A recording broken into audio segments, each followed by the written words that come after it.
All hearing instruments consist of three basic components: a microphone, an amplifier, and a loudspeaker. The system is powered by a battery. The microphone picks up sounds from the surroundings.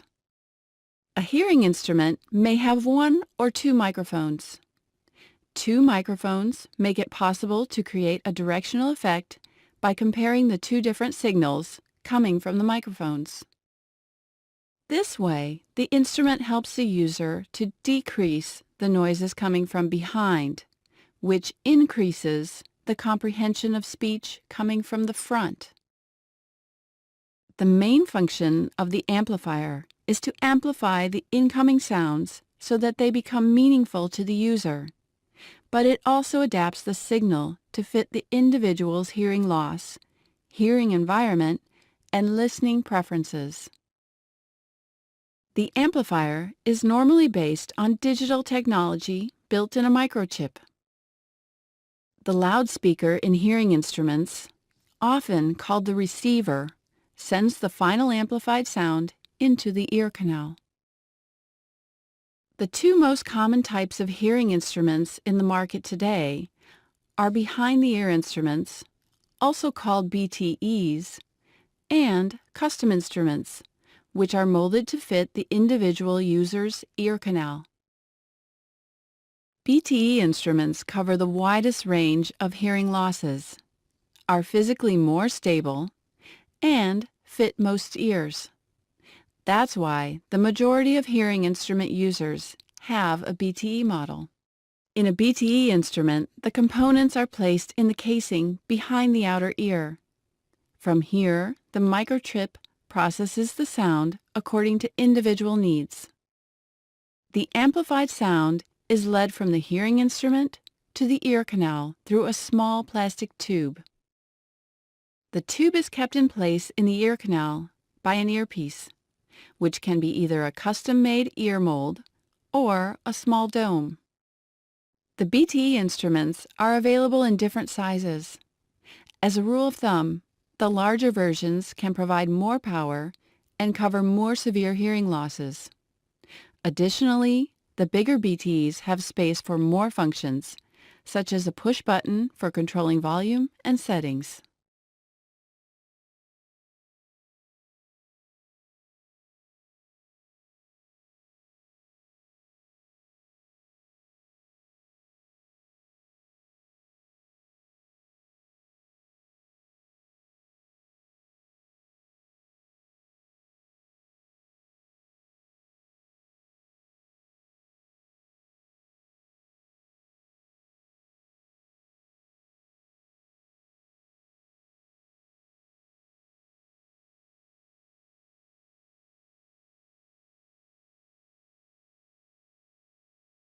The BTE models also come in a version where the receiver is moved outside the hearing instrument and into the earpiece. This means that the sound does not have to pass through the tube, but is delivered directly into the ear canal, just like in natural hearing. The solution is called receiver in the ear, or right. The right instruments usually give the best result for the user, due to the naturalness of the sound experience. However, in some cases, if the user has very narrow ear canals or produces a lot of earwax or sweat, it will not be possible to use a right instrument. Different ear molds and domes are available for the BTE and right solutions. They range from tight, custom-made ear molds that take up a lot of space in the outer ear and ear canal to small standard domes, which almost disappear in the ear canal. Which earpiece you choose depends on the user's ear canal size and shape, as well as the hearing loss. The open dome allows air and sound to leak in and out of the ear canal. This means that the greater the hearing loss, the tighter the earpiece must be in the ear in order for the amplified sound to stay inside the ear canal. Clients with more significant hearing losses are typically fitted with closed ear molds, while clients with milder hearing losses can be fitted with open domes. In custom instruments, all components are modeled into a shell, which is made based on an impression of the specific ear. This type of hearing instrument sits directly in the ear. Therefore, it requires a sufficiently large ear canal. The discreteness of custom instruments will depend on the size of the ear canal because that is what determines how visible the device is in the outer ear. To make a custom instrument, you scan the ear impression in a special scanner that makes a digital copy of the impression. Afterwards, the modeling of the instrument is done in a computer application. Every hearing instrument component is placed inside the digital impression so that they fit in the specific ear canal. When the first modeling is done, unnecessary parts of the digital impression are removed and final adjustments are made.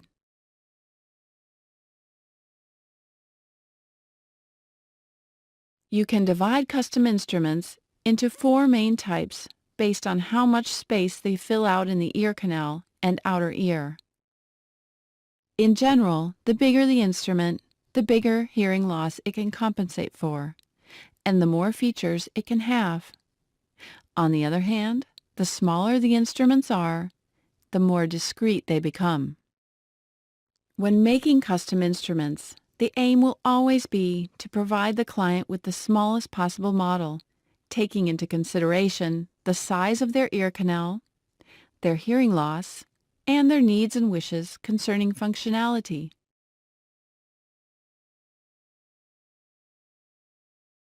The IIC sits deep in the ear canal and is practically invisible from the outside. The outside-facing surface is usually black in order to blend in with the dark color of the ear canal opening. Cosmetically, the IIC is the most attractive custom instrument. However, since it sits so deep in the ear, it cannot have buttons for changing the programs or volume. And it is the custom instrument with the fewest features. Despite the small size, the IIC requires a relatively large ear canal to have space for all the components. About 1/3 of hearing instrument users will have an ear canal which is big enough to fit an IIC. The CIC sits only in the ear canal. This way, the instrument becomes almost unnoticeable.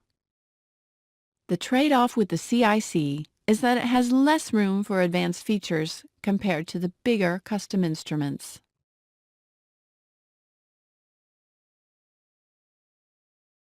Only a small part of the ITC instrument is visible in the outer ear, and the main part sits in the ear canal. Because of the smaller size, the ITC fits less severe hearing losses and is more discreet than the bigger ITE. Depending on the size of the ear canal, there may be room for a push button for changing programs.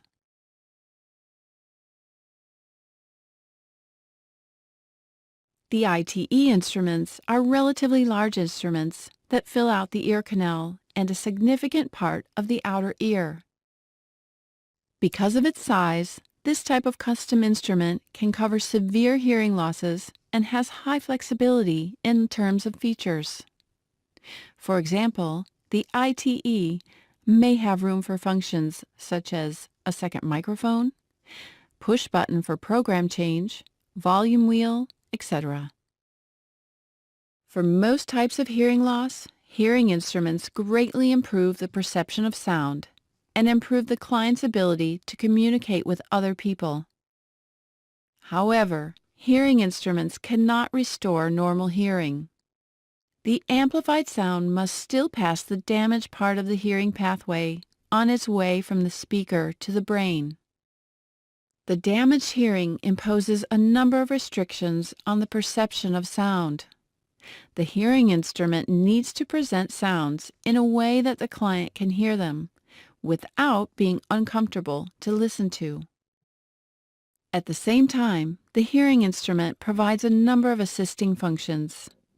These include directionality and noise reduction, which are helpful, especially in difficult listening situations. However, they cannot bring the hearing back to normal. All hearing instruments consist of three basic components: the microphone, the amplifier, and the receiver.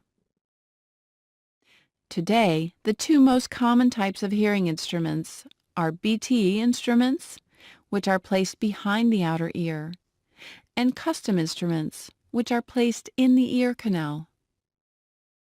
With wireless technology, it is possible to connect hearing instruments with phones, TVs, or other sound devices.